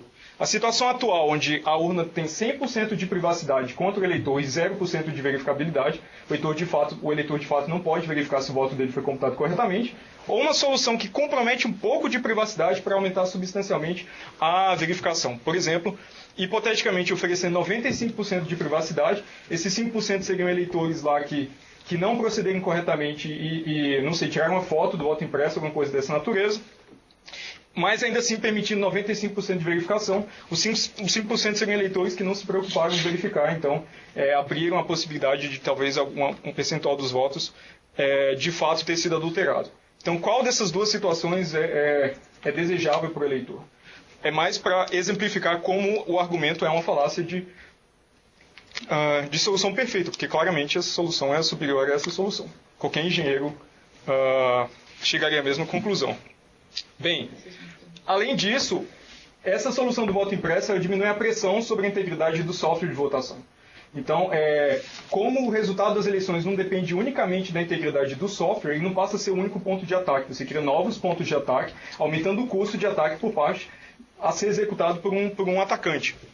Ou seja, se o software tem menor pressão, você pode baratear o custo, por exemplo, não tendo que promover tantas auditorias, ou até fazer esses testes públicos de segurança. Não há necessidade de fazer um teste público se a urna já produz um verificador, ou pelo menos a menor necessidade de fazer um teste público, se a urna produz um verificador que o próprio eleitor pode conferir. Você distribui a verificação entre todos os eleitores. Bem, eles também alegam que existe uma série de dificuldades operacionais. O custo é muito alto de você acoplar impressores em todas as urnas. As urnas já têm impressores, são essas impressoras que imprimem a zerésima e o boletim de urna. Ainda que elas tenham carga menor de trabalho, eu imagino que é possível utilizar impressores que não travem ou não impeçam a votação de acontecer. Impressoras são muito mais antigas que urnas eletrônicas, então suponho que o estado da arte de impressoras satisfaz esse requisito. Eles também alegam que a lei não versa sobre como essas urnas serão determinadas por amostragem. Não leva em conta de que essas urnas têm que ser escolhidas aleatoriamente. A minha observação é que essa é uma prerrogativa do próprio tribunal de como executar esse tipo de mecanismo. Então eu não entendo isso como uma dificuldade operacional, se é uma prerrogativa deles. Além disso, o voto impresso não é um apelo comercial, é uma tendência mundial. Os únicos países do mundo que utilizam urnas eletrônicas sem verificação independente dos resultados são o Brasil e a Índia. Todos os outros países que começaram a utilizaram urnas com essas características rapidamente migraram para modelos que produzem esse comprovante alternativo para apuração posterior. Entre eles, Bélgica, outros países na América Latina, Argentina, vários outros países utilizam essa tecnologia. Eu não vejo nenhum motivo para a gente não conseguir produzir uma tecnologia similar no Brasil, inclusive simplesmente atualmente acoplando o impressor e imprimindo os votos para contagem posterior, que seria uma alteração minimamente invasiva na urna atual. Em alguns países do mundo, o nosso modelo de urna é declarado ilegal ou inconstitucional, casos da Alemanha e da Holanda, porque a nossa urna não fornece ao eleitor nenhuma garantia de que de fato o voto dele foi computado corretamente. E aí eu me pergunto também, devemos utilizar uma urna que depende unicamente da confiança em um componente de software que já foi demonstrado vulnerável? Bem, eu termino. Uma coisa importante é que em várias das posições do TSE eles também, na apreciação do nosso ataque, eles disseram, não, mas o ataque não é possível no mundo real, porque ele depende do conhecimento do código-fonte.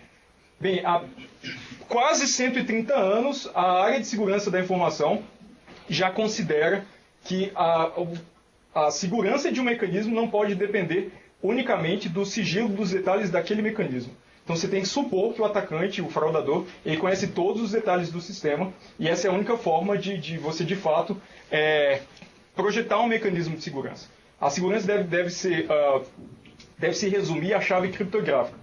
Como utilizar essa chave criptográfica deve ser uma informação pública até para escrutínio por parte dos outros para busca de vulnerabilidades ou não. É assim que a área de segurança se orienta. Então, em 1883, um criptoanalista francês chamado Kerckhoff, ele elaborou uma lista de princípios, e um deles era exatamente de que mecanismos de segurança precisam resistir aos ataques de um inimigo que os conhece nos seus mínimos detalhes. Isso para transmitir mensagens cifradas em telégrafo. Então, naquela época, ele já tinha observado que detalhes a respeito de um mecanismo de segurança, eles vazam. Chaves criptográficas, como elas são curtas, elas podem ser mantidas em segredo mais facilmente. Então, de certa forma, ao dizer que o ataque não é prático, porque exige conhecimento detalhado do sistema de votação ou do código-fonte, contradiz quase 130 anos de prática na área de segurança da informação. Além disso, esse mesmo princípio também foi reformulado por Shannon, Claude Shannon, que foi um dos grandes criptólogos da história. Como era um período pós-guerra, ele formulou esse princípio como o inimigo conhece o sistema. Mais uma vez, só enaltecendo essa característica que você não pode depender apenas do sigilo do mecanismo para oferecer segurança. Essa não é uma fonte de confiança. A razão para isso é porque no caso do TSE, além da equipe de desenvolvimento ser grande, ela muda ao longo do tempo, pode ter uma empresa terceirizada ou quarteirizada que trabalha no componente específico do software, então você não é factível manter aquele software em sigilo, especialmente porque os partidos já têm acesso ao software. 6 meses antes da eleição, os partidos podem examinar o código-fonte da urna eletrônica para encontrar e sugerir correções para problemas que eles encontrem. Então esse código-fonte já não é secreto, ele é público. Então não faz sentido nenhum falar que o ataque não é factível, porque o código-fonte é secreto, porque nem secreto ele é. E, em último lugar, uma frase célebre do John von Neumann, um dos pais da computação moderna, que ele disse em 1951, que qualquer um que considere métodos aritméticos para produzir dígitos aleatórios está claramente cometendo um pecado, que foi exatamente o que aconteceu na geração de números pseudo-aleatórios com a semente impressa. Então, acho que é isso. Eu devo agradecer aos professores do meu departamento que me permitiram sacrificar as atividades acadêmicas para participar dessa iniciativa. Também aos coordenadores do Centro de Informática que cederam os funcionários para que eu pudesse montar uma equipe que, de fato, desse uma contribuição útil no evento do TSE. Também aos funcionários do Centro de Tecnologia da Informação Renato Archer, eles atuaram e já tinham feito auditoria no código-fonte da urna. E com o conhecimento acumulado deles, eles puderam atuar como pessoal de apoio nesse evento. Então tenho que agradecê-los, eles foram bem prestativos. E eu tenho também que agradecer a essa iniciativa de transparência por parte do TSE. Sem essa iniciativa de promover a transparência, ainda que com uma restrição de tempo limitada e uma série de restrições operacionais, nada disso poderia ter, esses problemas não poderiam ter sido encontrados se não houvesse essa iniciativa. Então, acho que a iniciativa é louvável. Então, tenho também aqui agradecer o convite pelo professor Paulo. É um imenso prazer estar aqui depois de não tanto tempo assim. E, bem, eu espero que vocês tenham gostado da palestra, que vocês tenham acompanhado direitinho, e agora eu posso responder perguntas.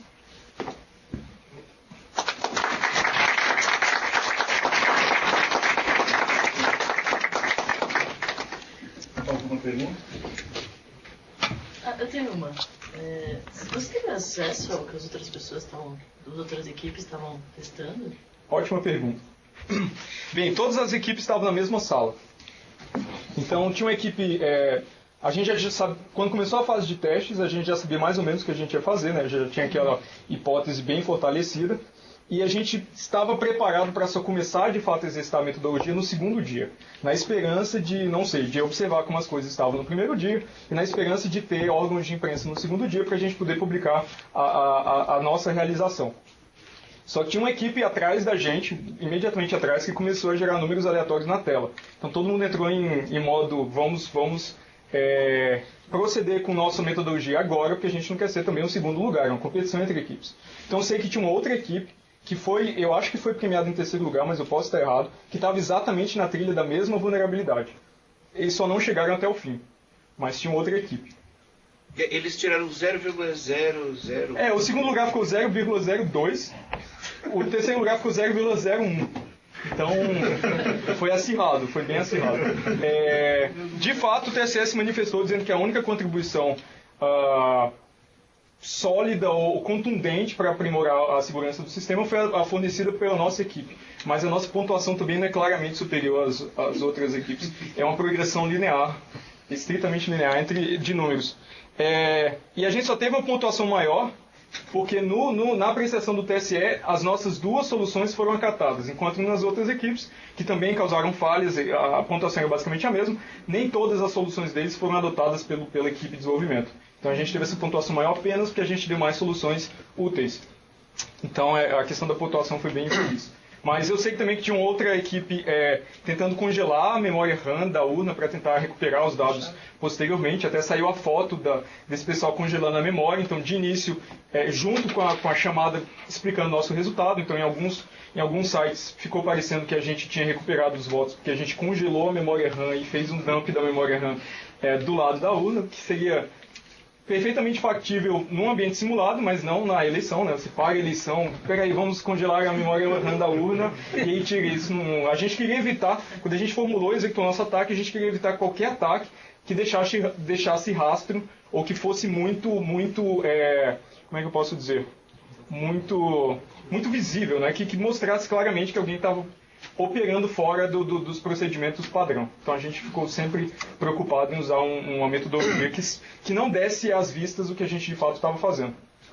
Inclusive, durante a participação dos testes, a gente seguiu isso à risca, porque a gente ficou o máximo de tempo possível executando o ataque sem permitir ao TSE concluir completamente o que a gente estava fazendo, porque a gente queria uma certa segurança de que o nosso resultado funcionava perfeitamente antes deles saberem exatamente o que estava sendo, qual que era a vulnerabilidade, apenas como uma salvaguarda. Que eu me lembre são esses dois os que me chamaram a atenção, mas tem várias. Teve uma outra equipe também que tentou clonar o software, o cartão, a flash de carga da urna, para fazer uma votação paralela em separado da urna. Colocar uma urna, digamos assim, usar uma urna substituta para as pessoas votarem, e enquanto isso você clonava o software e usava uma urna autêntica, digamos assim, e registrava os votos nessa urna. Então, no final da eleição, registrava, obviamente, arbitrariamente os votos que você quisesse, os votos que você foi pago para registrar. Então, a ideia era tentar fazer uma votação paralela e utilizar a mídia de resultados dessa urna paralela como o resultado autêntico daquela sessão eleitoral. Mas eles também tiveram uma série de problemas. Então é um repositório de informação bem interessante, porque tem as hipóteses de várias outras equipes e até onde eles foram naqueles ataques. Várias das equipes reclamaram também da restrição de tempo, até nos próprios relatórios, que eles não conseguiram completar ou ter conclusões porque o tempo era exíguo. Mais perguntas? Comparando esse teste com aquela primeira chamada que teve no passado, eles restringem muito a atuação das equipes que são classificadas lá para participar. Você teria assim, alguma sugestão de... Eu, na minha opinião, eu gostaria de deixar aberto e deixar as equipes trabalharem usando as ferramentas que eles quiserem, as metodologias que eles quiserem. E eles restringem muito isso. Não sei se você concorda ou não. E o que você acharia assim, de melhor para deixar aberto e deixar o pessoal trabalhar. E vamos ver se eles conseguem, alguma forma, de achar vulnerabilidade nisso daí. Bem, em comparação com a primeira edição dos testes, a grande diferença dessa segunda edição foi acesso ao código-fonte. A primeira edição não teve acesso ao código-fonte, o que basicamente restringiu todos os ataques físicos. Se você não conhece a lógica, não conhece o programa que roda dentro da urna, você só pode fazer um ataque físico. Inclusive, o ataque vencedor foi um ataque físico que usava um captador de frequências para tentar observar que teclas são digitadas na urna. Cada tecla normalmente produz uma frequência diferente, você capta essas frequências e aí decodifica exatamente que números estão sendo digitados. O TSE, inclusive, blindou os teclados das urnas com base nos resultados desse teste, ainda que eles tenham considerado o teste como não violando o sigilo do voto. Bem, algumas questões, o que a gente gostaria que mudasse em edições futuras do teste para permitir, digamos assim, mais liberdade seriam mais tempo, porque 3 dias para estudo, 3 dias para execução é muito pouco. O próprio TSE diz que o software da urna eletrônica tem 10 milhões de linhas de código. Você não consegue avaliar nem de perto 10 milhões de linhas de código em apenas 3 dias. Em software de missão crítica não existe parte do software que não é de segurança. Todo o software ali dentro termina sendo software de segurança. Você pode usar uma vulnerabilidade no software que não tem nada a ver com o resto para atacar tudo o que os componentes de fato de segurança fazem. Então não basta uma auditoria das partes de segurança. Você tem que fazer auditoria no código completo. Por isso que esse modelo de depender da integridade do software é tão limitado. Nós nos restringimos às primitivas de segurança, de criptografia propriamente ditas, porque elas eram mais fáceis de encontrar no código. Então elas têm nomes muito característicos. A gente tinha um terminal para escanear o código em busca de funções específicas, então a gente conseguia encontrá-las mais facilmente. E eu estava muito curioso a respeito dessa parte, porque é minha área de especialização. Eu também gostava, assim, o modelo ideal também seria que a gente não tivesse que atuar sob monitoração do TSE. A gente tinha que se dirigir ao ambiente de testes e a gente era monitorado todo o tempo pelo pessoal do TSE. Eles acompanhavam tudo que a gente fazia, registravam tudo que a gente fazia. Então, às vezes, era até difícil se comunicar um pouco com a equipe, porque talvez a gente quisesse se comunicar em segredo. Então, era uma questão desconfortável, eu diria. Então, o ideal mesmo seria permitir que as universidades, talvez no ano que não seja de eleição, um ano menos crítico, que as universidades levassem as urnas eletrônicas para os seus laboratórios, para ir de fato, junto com a cópia do software, para ir de fato poder fazer uma contribuição mais contundente. Ou, no caso extremo, desse software estar disponível para toda a população poder fazer escrutínio. Afinal de contas, o software é produzido com dinheiro público, então não vejo por que os contribuintes não podem aferir a qualidade do que está sendo financiado diretamente por eles. Então, esse seria o modelo ideal, que todo mundo pudesse reproduzir em cada uma das suas casas o ambiente da urna e verificar que o software de fato funciona corretamente, e ainda ter esse comprovante alternativo para permitir uma verificação independente dos resultados no dia da eleição, porque também esse comprovante é desejável ainda que o software esteja disponível para todo mundo, porque é muito difícil garantir que o que as pessoas viram em casa é exatamente o que está rodando na urna. Ter garantia matemática disso é muito difícil. Então não tem como você eliminar esse comprovante paralelo. Mais perguntas? Por favor. Você estava falando sobre os RDVs. Se eu chegar na minha casa agora, eu consigo baixar os RDVs específicos de uma sessão eleitoral, por exemplo? Ou tem alguma burocracia maior para acessar esses arquivos? Bem, o que eu sei é que houve um certo tempo que os RDVs estavam disponibilizados no site do TSE. Eu não sei se eles ainda estão. O que eu sei é que partidos que requisitaram os RDVs possuem esses RDVs, mas eu não tenho acesso nenhum a eles, então eu não sei exatamente como obtê-los. Então, supondo que, por exemplo, faça parte de um partido político, certo, posso requisitar esses RDVs. Tá? Certo. Aí, supondo que eu trabalho, por exemplo, algum governador, sei lá, porque vou tentar fazer algum ataque desses daí. Certo. Aquele voto de Cabresto, por exemplo. O governador vai lá e contrata algumas pessoas que moram em certas localidades lá. Essas pessoas vão atrás dos eleitores que votam na mesma sessão que ela. Uhum. Aí ficam lá na fila esperando para votar e essa pessoa contratada, ela sabe quem são as próximas pessoas que estão na fila. Então, por exemplo, se essa pessoa ela vota lá no governador e, por exemplo, para facilitar a filtragem, o deputado estadual e federal, ele vota num candidato que sabe que vai ser muito pouco votado, só vai ter um voto lá naquela... Voto nulo, por exemplo. Isso, naquela sessão. Aí,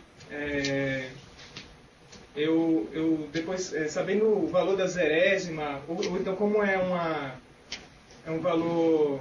restrito, né? Você pode procurar. Isso, uma faixa relativamente pequena, né? Já que vai iniciar próximo das 8 horas, ou por aí.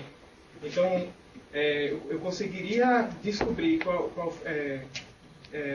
a pergunta é se você consegue reproduzir o ataque isso. A partir de informação pública. Então, eu encontro o meu voto lá e como eu sei quem são as próximas pessoas da fila, eu consigo também descobrir cada um específico, se cada pessoa específica realmente votou naquele governador e ainda dizer quem votou e quem não votou. Não só, alguém desse grupo não votou. Eu consigo dizer quem foi a pessoa específica. Mas você se refere a eleições feitas com esse software ou eleições passadas que foram feitas com o software da urna eletrônica? Então, eleições passadas, que utiliza esse gerador de números aleatórios do C, que você falou, e utiliza o valor o horário da zerésima como semente. Então, isso é possível e é relativamente fácil de ser executado. Você concorda? Ótima pergunta. Bem, o que nos foi dito até na palestra de abertura que esse era o software que seria utilizado nas próximas eleições. Então, se eles de fato não corrigirem essa vulnerabilidade até as próximas eleições, esse ataque se torna factível. Em relação a eleições passadas, é difícil dizer se esse ataque é factível ou não, porque eu não sei se o código não tinha nenhum registro de quando essa vulnerabilidade entrou no código. Então eu não sei se na eleição passada, por exemplo, era um código diferente, era um código melhor, era um código pior, se é que existe código pior do que esse. Então eu realmente não consigo dizer, eu precisaria saber qual foi o código utilizado nas eleições passadas para tentar promover esse tipo de recuperação. Mas também não era o objetivo da equipe, nosso objetivo era analisar o software que seria utilizado nas próximas eleições. E foi exatamente isso que a gente fez. Nas próximas eleições, então, isso não deveria ser possível. Vocês seguiram as nossas recomendações e ainda testaram todos aqueles problemas de engenharia lá, de utilizar o gerador em hardware, os outros geradores em software alternativos. Vocês testaram que, de fato, aquilo oferece, aquelas sugestões oferecem a segurança necessária, isso não deveria ser um problema nas próximas eleições. Tem duas perguntas. Por favor. Eu lembro que eu estava no SBSEG em 2005 e teve um painel que foi falado sobre o Google, inclusive o professor Rezende do UNB, era uma das pessoas que estavam lá, e uma pergunta foi se o software era seguro. E na época, uma das pessoas que estavam ali tinha participado da auditoria do código. E aí disseram que segundo o TSE tinha por hábito contratar empresas de consultoria que tinham pessoas de notório saber para isso. E foi dito que essas pessoas que tinham notório saber eram da área de criptografia, como eu sei de algumas, não vou falar. E supostamente quer dizer que o código 2005 talvez tenha sido melhor do que esse daqui. Ou realmente não se sabe quando isso entrou, ou se entrou principalmente para alguma eleição. É complicado. Difícil especular. Eu conheço a pessoa que auditou o código. Eu falei, aí assim, eu sei que essa pessoa trabalha com implementação de criptografia. 10 milhões de linhas de código. Quanto tempo essa pessoa teve para... Não, eles foi um trabalho pago para auditar o código. Eles receberam, e você tem que auditar o código e dar um parecer. Como o software, a integridade das eleições depende da integridade do software, o TSE contrata essas auditorias de código. Inclusive, o CTI Renato Ache fez auditoria de código antes desse código ser exibido para a gente. Eu fico me perguntando o que existia lá antes de passar pela auditoria deles, porque esse tipo de coisa ainda sobreviveu à auditoria deles, que é de fato de um volume de código absolutamente gigantesco. Bem, tem duas possibilidades. Ou o código anterior da urna eletrônica tinha nessa questão do RDV. O RDV foi introduzido em 2003, então essa possibilidade de... Foi em 2005. Exato. essa possibilidade de reverter esse embaralhamento é relativamente recente na história, pelo menos na metade da história da urna eletrônica, ela iniciou em 1996. Então, assim, se o código que estava anteriormente era melhor do que está hoje, é uma falha gravíssima de processo em que o software degenera ao longo do tempo. Então, e se a versão que existia anteriormente era pior do que a de hoje,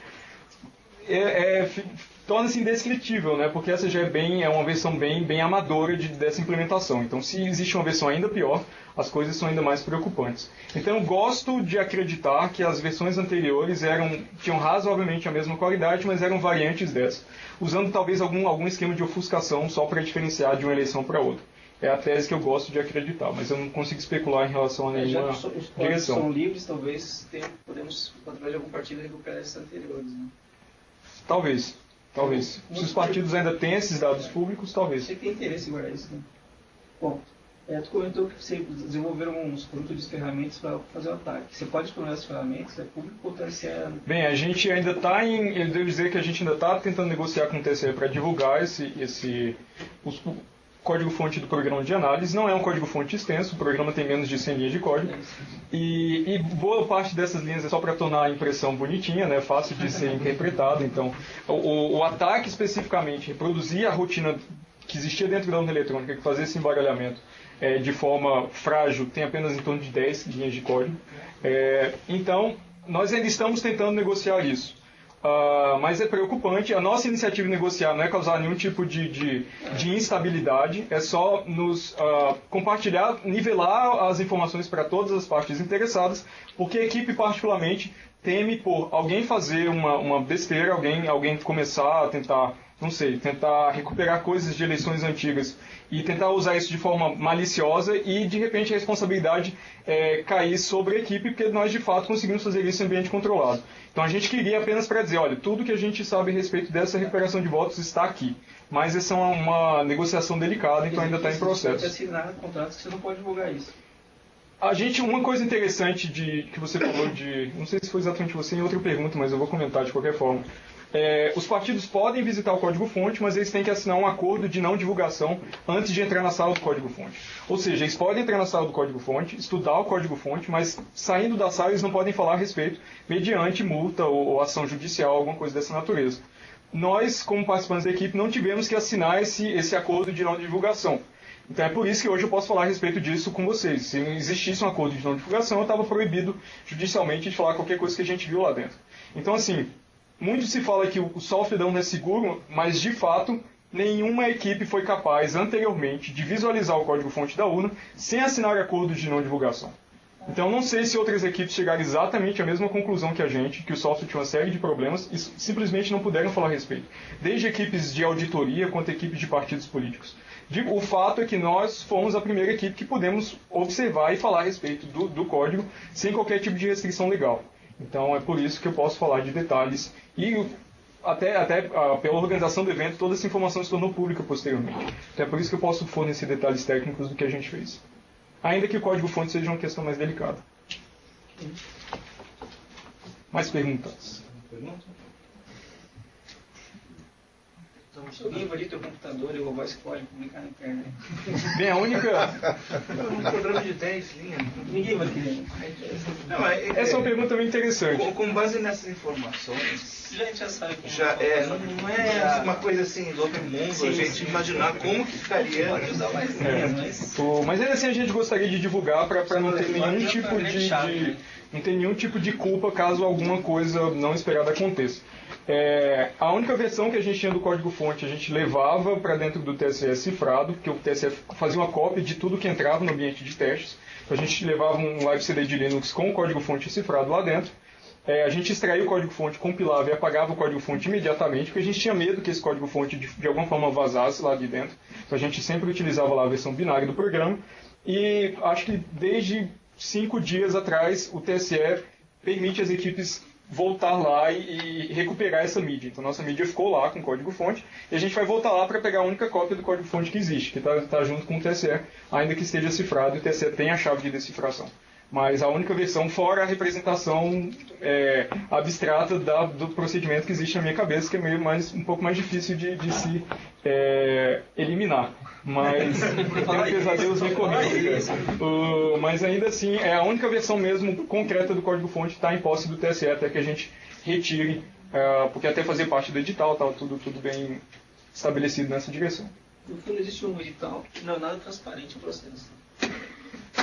Há alguma transparência. Se não houvesse transparência, a gente não poderia falar a respeito e não poderia nem, de fato, ter executado esse ataque. Então, acho que há uma iniciativa à transparência. Só que, na minha opinião, essa iniciativa ainda não é suficiente para que a gente possa depositar confiança razoável, eu diria, ou suficiente, no sistema eletrônico de votação. Por isso, essa sugestão de ter um voto verificável pelo próprio eleitor, sem impacto substancial no sigilo do voto.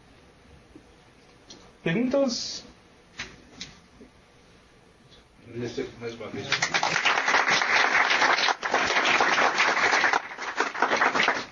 Bom, então, mais uma vez, eu queria agradecer ao professor Diego Aranha por ter se prontificado a dar essa palestra em nome da Escola Politécnica, em nome do PCS, que eu estou aqui representando, e como já falamos antes, né, as nossas portas estão abertas aí para outras oportunidades.